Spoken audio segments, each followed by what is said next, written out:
Hello નમસ્કાર વિદ્યાર્થી મિત્રો। તો વિદ્યાર્થી મિત્રો હવે આપણે પ્રેક્ટિસ વર્કનું સ્વાધ્યાય 10.1ની ચર્ચા કરીએ। તો 10.1ની અંદર વિદ્યાર્થી મિત્રો પહેલો દાખલો છે। પહેલા દાખલાની અંદર શું કીધું છે?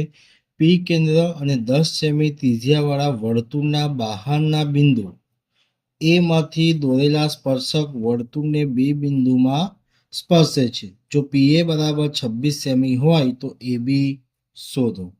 તો વિદ્યાર્થી મિત્રો આપણને શું કીધું છે? કેન્દ્ર પી કીધું છે, એટલે આ પી આપણે કેન્દ્ર લગાવી દીધું છે। હવે બી બિંદુમાંથી સ્પર્શે છે, આ બી બિંદુ છે અહીંથી સ્પર્શે છે અને આપણી પાસે એ બિંદુ છે, બરાબર છે વિદ્યાર્થી મિત્રો। તો વિદ્યાર્થી મિત્રો ચર્ચા કરીએ તો વર્તુળની જે ત્રિજ્યા છે, બરાબર છે, વર્તુળની ત્રિજ્યા, તો વર્તુળની ત્રિજ્યા આકૃતિમાં કોણ છે? પીબી। વર્તુળની ત્રિજ્યા કેટલી છે ભાઈ? આપણી પાસે ત્રિજ્યા પીબી બરાબર કેટલા સેમી છે? 10 સેમી। કેટલા સેમી છે? 10 સેમી છે, બરાબર છે।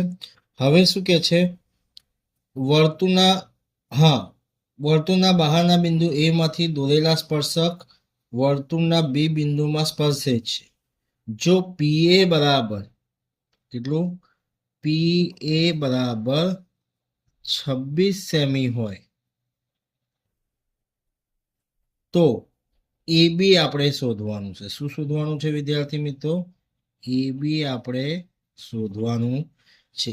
અહીંયાથી આ અંતર આપણે શોધવાનું છે, બરાબર છે વિદ્યાર્થી મિત્રો। તો આપણે એ બી નું જે અંતર આપણે શોધીશું એ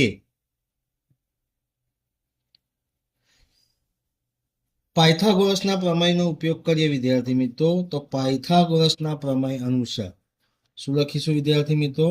પાયથાગોરસના પ્રમેય અનુસાર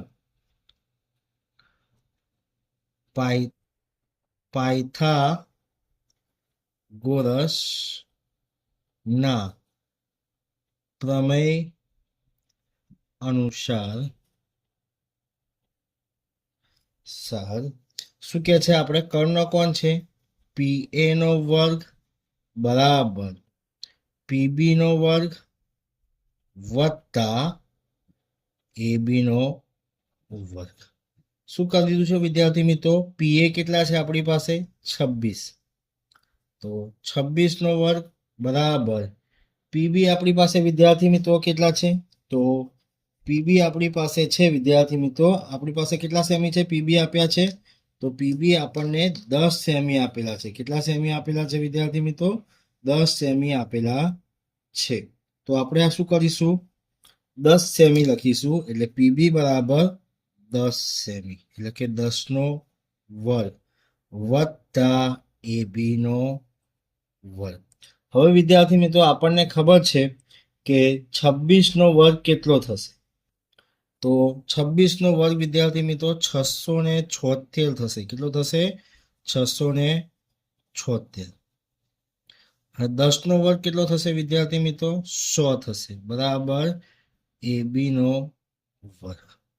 હવે શું કરીએ છીએ વિદ્યાર્થી મિત્રો? આ 100 ને આ બાજુ લાવીએ તો 676 માઇનસ 100 બરાબર એ બી નો વર્ગ, બરાબર છે વિદ્યાર્થી મિત્રો। હવે જો 676 માંથી આપણે 100 માઇનસ કરીએ તો કેટલો થશે વિદ્યાર્થી મિત્રો? 576 બરાબર એ બી નો વર્ગ। તો વિદ્યાર્થી મિત્રો આપણને ખબર છે 576 કોનો વર્ગ થશે? 576 કોનો વર્ગ થશે વિદ્યાર્થી મિત્રો? ચલો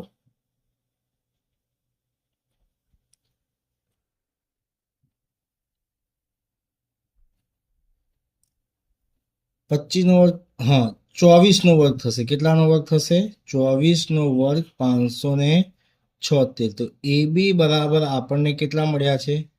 24, એટલે એ બી બરાબર 24 સેમી મળ્યું છે। કેટલા સેમી મળ્યું છે આપણને? 24 સેમી મળી છે। એટલે આની લંબાઈ આપણને 24 છે, કર્ણની લંબાઈ 26 છે અને ત્રિજ્યા આપણને 10 સેમી મળી છે। તો વિદ્યાર્થી મિત્રો આ હતો દાખલો નંબર 1। હવે વિદ્યાર્થી મિત્રો દાખલો નંબર 2 ની આપણે ચર્ચા કરીએ. તો વિદ્યાર્થી મિત્રો આ વિડીયો તમને ગમ્યો હોય તો લાઈક કરજો, શેર કરજો અને કમેન્ટ કરજો. જો ચેનલને સબસ્ક્રાઇબ ના કરી હોય તો સબસ્ક્રાઇબ કરવાનું પણ ભૂલતા નહીં. જય હિન્દ, જય ભારત.